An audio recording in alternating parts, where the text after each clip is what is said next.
name is Teresita Blanco, the Artsy sister, and today we're reading Saturnastra, Chicot, Chapter 13, Part 1, Leo. As a leader, Chicot seemingly had a hands-off approach. However, he could always tell when you were not doing your work.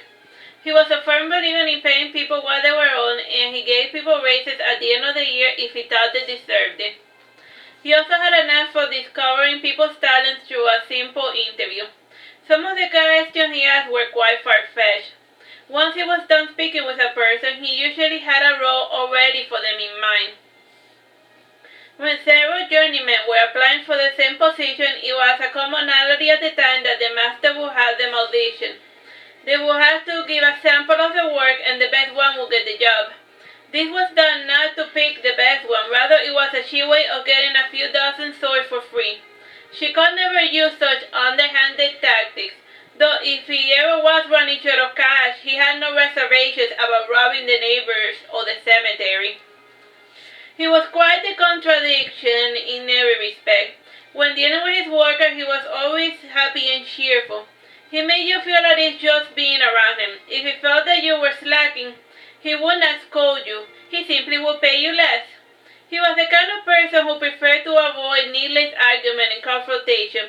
He was also quite upfront with his expectation of those who worked under him. Another attribute that made him likable was his generous work schedule. He never demanded of the people to work more than 8 hours a day. Since the pay was generous, at least taking into consideration the wages of the time, his workers could live well. This created a modality that no one at the time had ever experienced. Slowly, the concept of leisure began to blossom. When not working, Chicot would spend his time playing with either his pretty wife or some of his co-workers. The newbies were of the habit of joining Chicot's games with the hopes of getting on his good side. Chicot would punish their dishonesty by having them play games that involved great physical exertion like tag, swimming, or juggling if he was in a special type of mood. When not playing, the newcomers were expected to attend the in-house school. Chicot provided basic education and training for all his employees.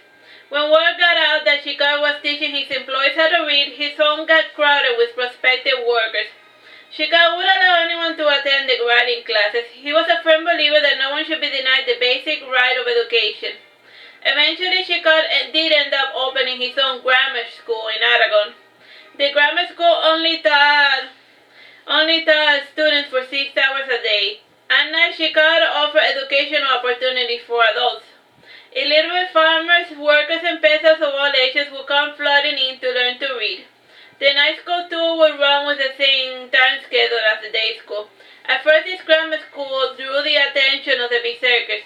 Leo came several times to inspect the curriculum. In order to avoid problems, Chicot always avoided teaching history or politics. In lieu of this, Chicot had his professors teach geography and botany. Leo confronted Chicot on this holiday. He told him, every grammar school is required to follow the curriculum created by our Lord and King. I do not have a grammar school. What I have is a bookstore with instructors. Nothing more, said Chicot, sneering. A bookstore where you teach reading and writing, corrected Leo. We find that literacy increases our clientele. It is pointless to sell books to an illiterate population, explained Chicot. How astute, commented Leo, picking up a book. He added, I see that your pure actions are motivated by greed. Oh yeah, 10 minutes. However, it will do your students well to learn history and politics. They need to be made aware of their civil rights and the benefits afforded to them as citizens of our mighty empire. If you are so concerned, then come to my store and teach them yourself, said Chicot. He added, pointing towards the door. If you're done lecturing me, then be on your way. Leo got up and left Chicot study and gently closed the door behind him. It was like to see one's feudal lord so frequently.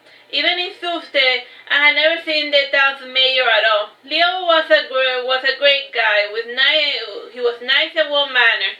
The several times I have spoken with him, he made me feel as if I had been a lifelong friend. After seeing Chicot interacting with Leo so often, I realized that Chicot did not like him. He was always irritable when Leo was around, and one day while eating lunch, I casually asked him, "Why don't you like Leo?" Chicot shrugged as a response. I continued, "Leo is a great and caring leader. He has plenty in common with you. I am flattered that you think so highly of me. As for leader, I hate that he's so well-intentioned. People like that are the first to cause a massacre when they think that they're fighting for a good cause," explained Chicot. "He's not like that," I insisted.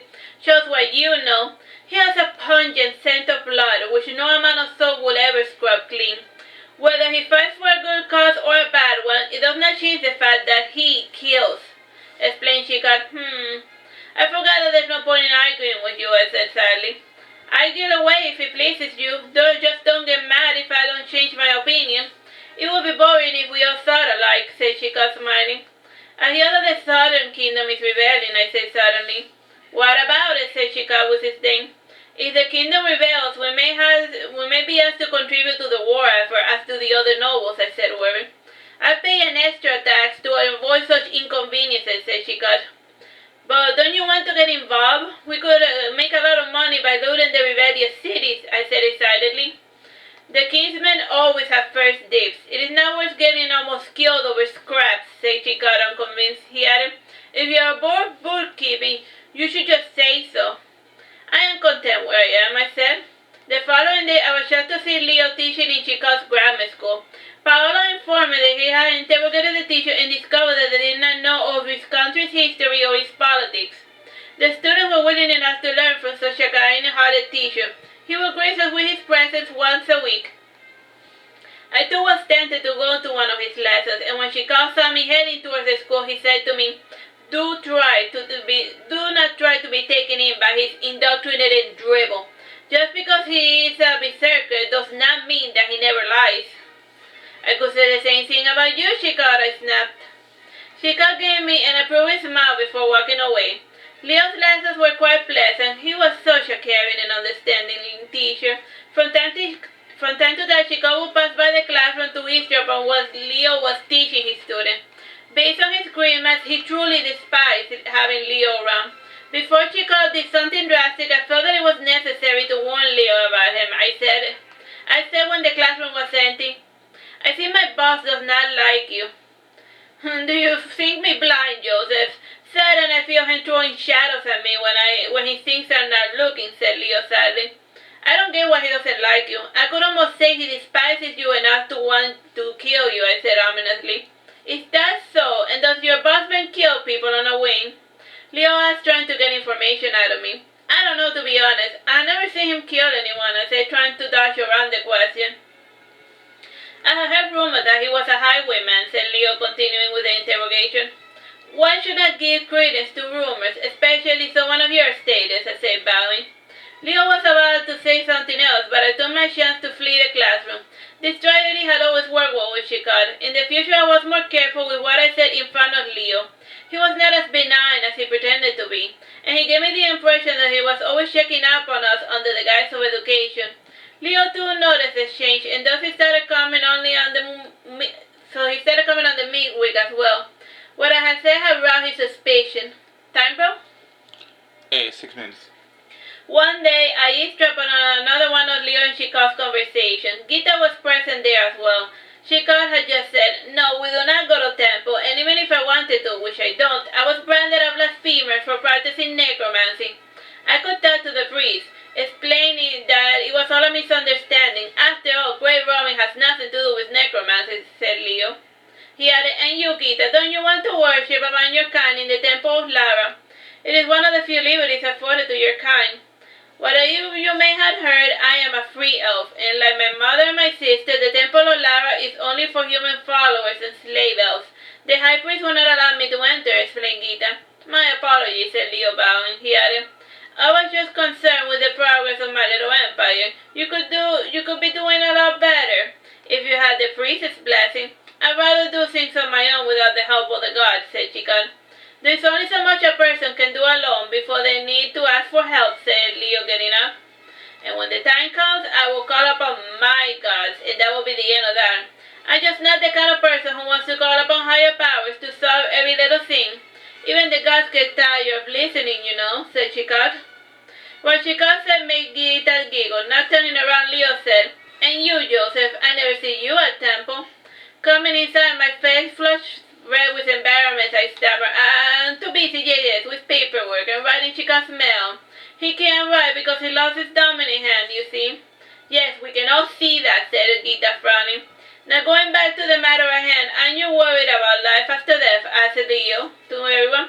Not really, and I grow tired of this theological debate. What we believe or choose not to believe is our business, and the sooner you and those preachers of death get that through your heads, the sooner we can go on with our life. Or is it donations that you are after? Finished Chicot sarcastically. Leo had finally realized that Chicot was too stubborn to change his mind. Even though Leo had failed to change Chicot's mind, he did manage to put the fear of God in me and Gita as well. We both started going to temple. Following our example, other people from our worship started going there as well. In time, most of us were going to temple. It was interesting to know that the guys from the former Warriors Guild did not bother to go there. A good number of them were nice, and as such were raised to be pious. However, Chicot's sacrilegious behavior was infectious, and he had managed to win the Warriors over. Paula too did not go to temple, though she had pretty good reasons not to go there. One day Chicot said to Leo, I don't want you coming by my workshop anymore. You don't have a choice in the matter, little boy. This is my territory, and I come and go as I please, said Leo, laughing. Just because you are loved does not mean you are entitled to do everything. You know this truth better than anyone, and I will tell you, mind your own business, said Chicot, raising his voice. Leo patted Chicot's head, laughing. He said, sure thing, little boy. As a soothing voice said, leave him alone, my dear brother. A strange young man with black curls entered the room, and Leo was startled by his sudden appearance. The young man continued as thus, you can't solve everyone's problem, Leo, and if I were you, I would worry about disciplining your own ranks. I am not concerned with the loyalty of my men, little brother, said Leo more somber. The stranger man left with Leo, and as they left, they seemed in deep conversation, and as soon as Leo was gone, Chicot breathing a sigh of relief. Alright, that's the end of that chapter. Bye-bye.